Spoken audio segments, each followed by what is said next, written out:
let's explore a little bit harder problem than what we've seen before.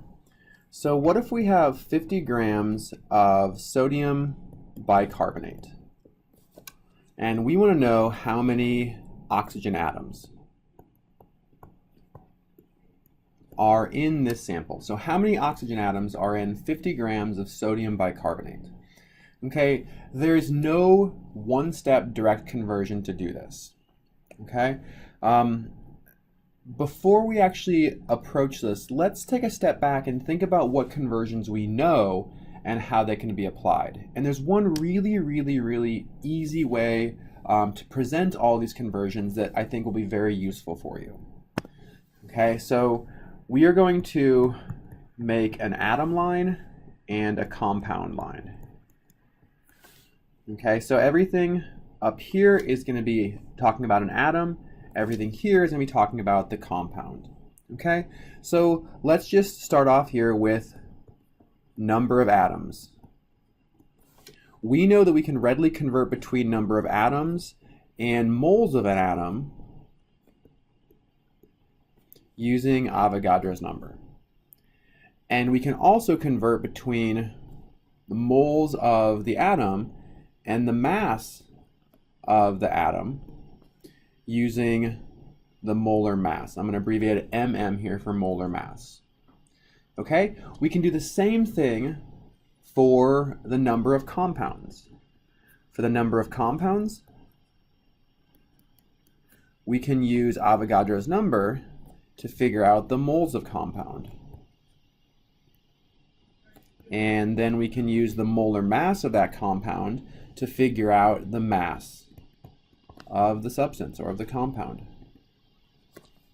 Okay, and finally we can kind of connect these two lines in two places, with numbers of atoms and numbers of compounds, and also at moles of atoms versus moles of compounds.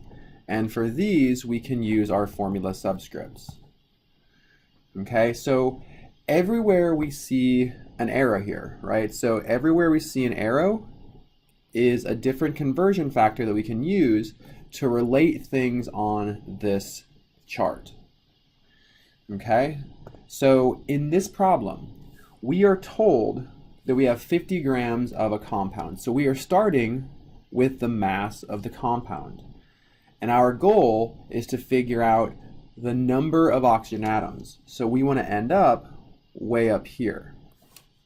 Okay, so the idea is that you can follow this flowchart in any way that you want as long as you get from the mass of the compound to the number of atoms. And let's take, in this case, we really kind of have one of two different possible paths. We can go in this direction, or we can go in this direction. Okay, so for our purposes, let's go ahead and follow the first arrow. I'm going to get rid of this one. So we're going to go from the mass of the compound. So we're going to convert 50 grams of our sodium bicarbonate. And the first step is we're going to convert that to the moles of sodium bicarbonate. And we're going to use the molar mass to do this. And then we're going to use Avogadro's number to figure out the number of sodium bicarbonate compounds we have. And finally, we're going to use the formula subscript to figure out the number of oxygen atoms. Okay, so we have three conversion steps, and we see those three steps: 1, 2, 3. All right, and the only conversion factor we need to look up is we need to figure out what the molar mass of sodium bicarbonate is. And we can do this using our periodic table. So sodium has a molar mass of 22.99, hydrogen's 1.01, carbon is 12.01, and oxygen is 16. So using these four values, we can figure out the molar mass of sodium bicarbonate. Okay, so we had 22.99 grams per mole plus 1.01 plus 12.01, and now we have 3 oxygens, each which were 16. And when we add these all together, we have a molar mass of 84.01 grams per mole. Okay, we're now in a position where we can go ahead and figure out the number of oxygen atoms in this sample. So we start with 50 grams of sodium bicarbonate.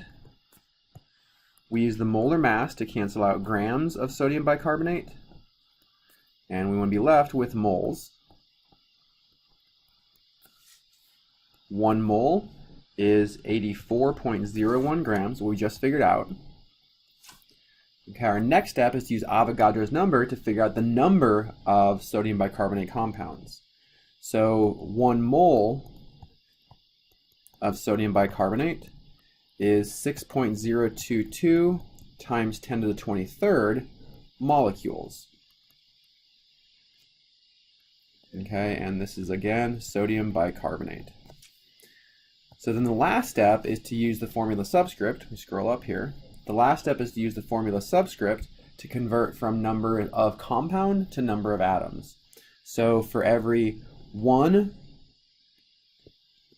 sodium bicarbonate, we have 3 oxygen atoms. We can track our units here just to make sure. Grams of sodium bicarbonate cancel, moles of sodium bicarbonate cancel, molecules of sodium bicarbonate cancel, and we're left with oxygen atoms. Okay, so we finish this up by putting it into our calculator.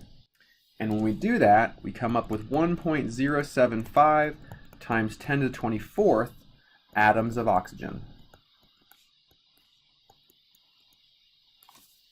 Okay, so this is not the path you have to take, but it's one that works. This flowchart might help you, right? It's a way of really kind of visualizing all of the different conversions that you can do when we're thinking about the relationship between moles, mass, and numbers of atoms or compounds.